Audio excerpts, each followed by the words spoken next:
I'm Cherylanne Skolnicki, and this is Brilliant Balance, the show for working women who are ready to shine. Each week, I bring you ideas, inspiration, and insight on balance, business, and getting it all done gracefully. You ready? Let's be brilliant.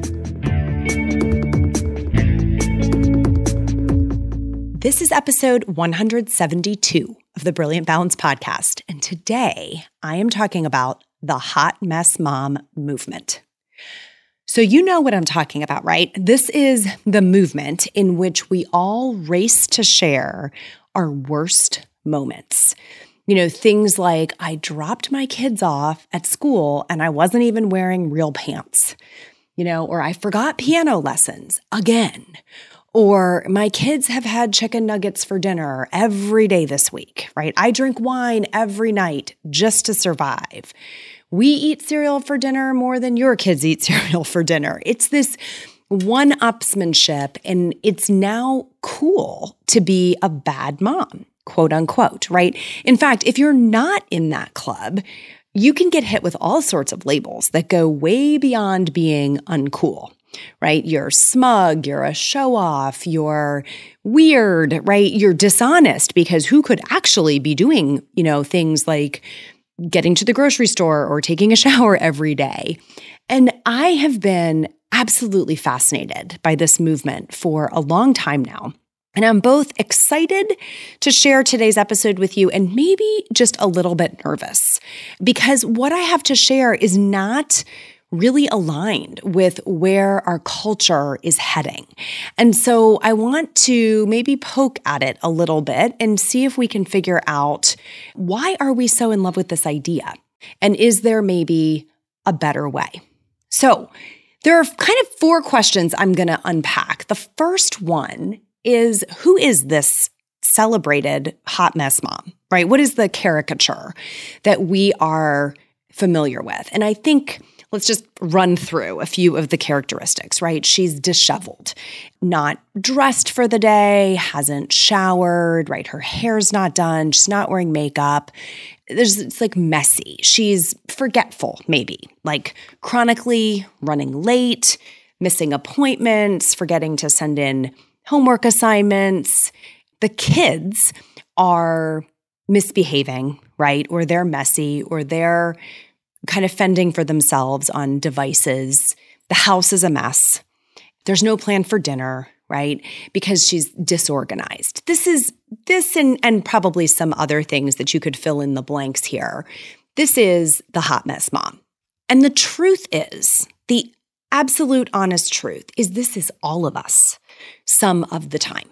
Right? We have all been there. The reason, one of the many reasons that we love this caricature is because it's relatable.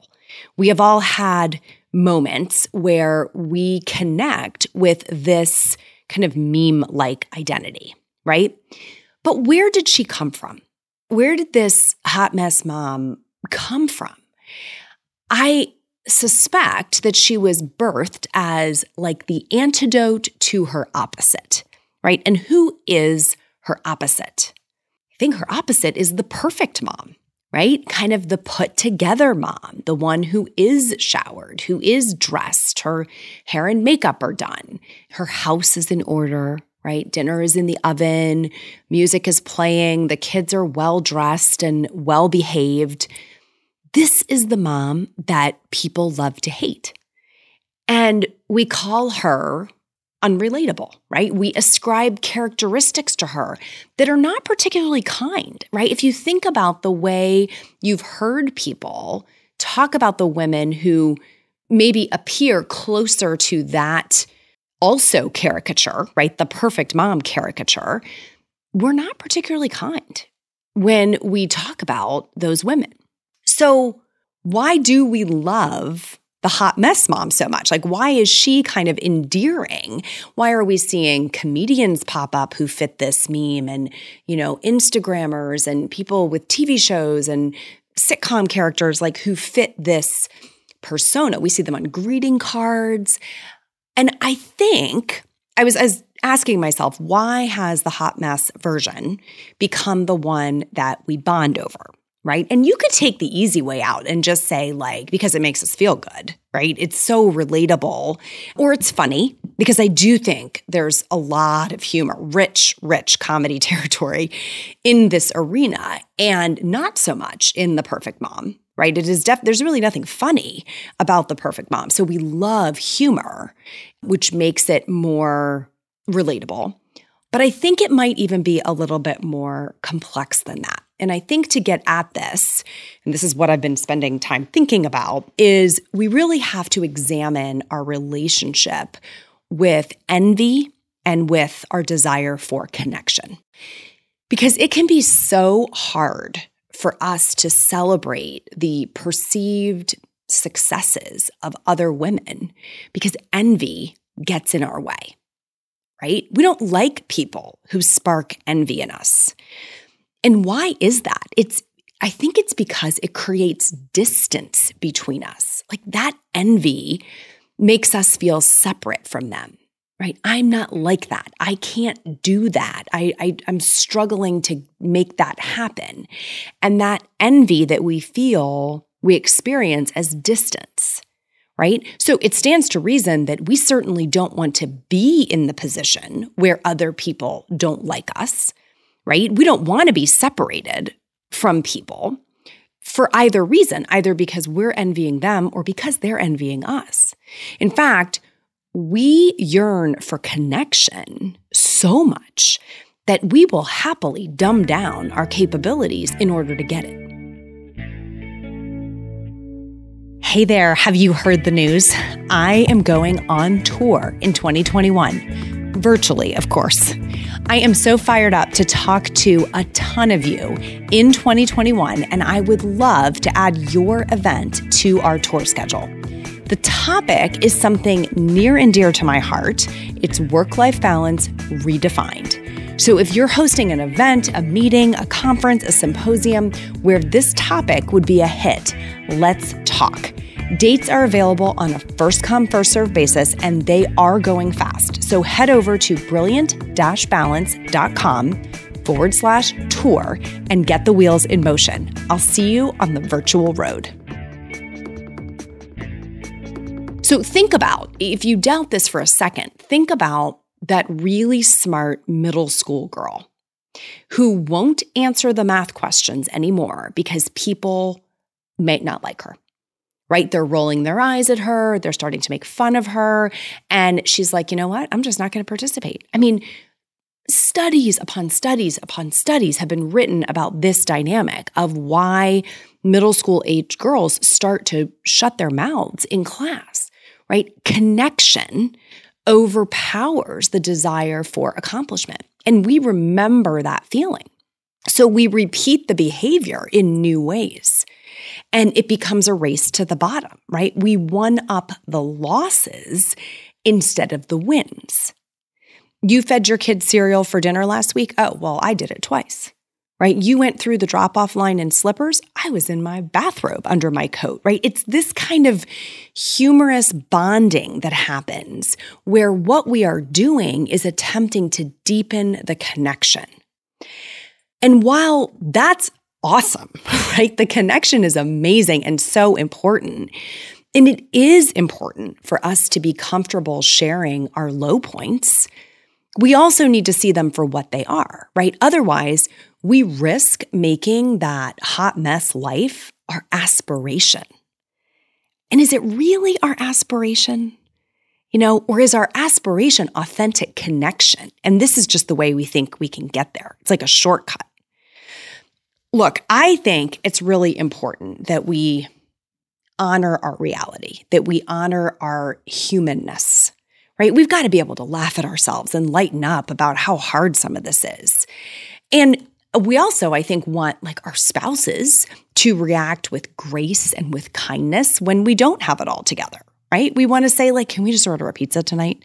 Are you willing to eat cereal? And have them not, judge us. And we want our kids to know that parenting is a really complex chapter of life, that we're not going to get it right all of the time. I mean, if we walk around like afraid to let people in our houses because they're not clean and orderly, and we're afraid we're going to be judged, then we're missing the point of this. If we won't go like meet somebody for coffee because we didn't have time to put on a full face of makeup, then we're the one who lose out in that situation. And if we exhaust ourselves, like if we're just so tired because we're trying to do all the things so that we can keep up appearances, then we don't have any kind of quality energy left over for ourselves or for our kids. And that is a truly, truly vicious cycle, right? I mean, who wants to live that way? So this is not about, can we swing the pendulum to the other side and be, rechase the perfect mom ideal? The question is there a better way, right? What if we just agreed that we have moments when it is working, when we've figured something out and it works, like we're in rhythm? And can we bond over that too, right? And when someone does do it, someone has a success, let's not roll our eyes, right? We should celebrate that we can figure out sometimes how to shower and put on makeup, and that when we do, we feel pretty, right? And that we can rock the big meeting and still get dinner in the oven sometimes. And that we have these moments when we're positively brilliant and we're not afraid to show it. I think the reason I wanted to do this episode is it's the spectrum of our days that is our reality. We experience the full spectrum. If we swing to either side of this pendulum and we only talk about that, right? If we only talk about perfection or we only talk about disaster, in either case, we're dishonoring our reality. What if instead of trying to be the perfect mom, air quotes, right? Or the hot mess mom, also air quotes, we just acknowledged that there is a complexly dynamic middle ground where we acknowledge the lows unapologetically, right? And we celebrate the highs so we can honor the totality of the experience. This is how we create a model of motherhood that we'll be proud for others to follow. One that, we actually want our daughters to aspire to. That's the model I want my girls to see, that if they look ahead at what is motherhood, that it's something for them to aspire to. And I think we can do a better job of painting a more balanced picture, no pun intended, right, on this show, of what it looks like. So I know this is not the normal perspective, right? And I would really love to hear what you think of this. I think this is great territory for us to get a discussion going about. So here's what I'm going to do. I want you to come over to the Facebook group, the Brilliant Balance Facebook group, and we're going to start a discussion thread about this topic from this week's episode. And I really want to hear what you think of this. Are you sick of the hot mess mom movement? Are you totally attached to it? How do you feel when we talk about more of presenting this spectrum? What would that look like in practicality? What do we call that? And I want to get a discussion going about this with you inside of our community, because I know you all will have something to teach me. You'll have something meaningful to contribute to this discussion. If it's easier, you can DM me on Instagram. I'm at cskolnicki.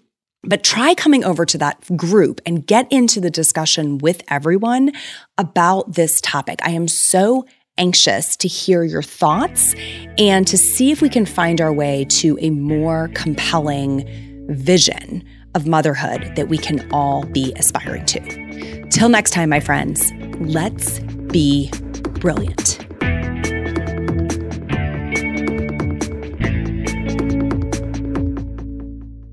This is thepodcastfactory.com.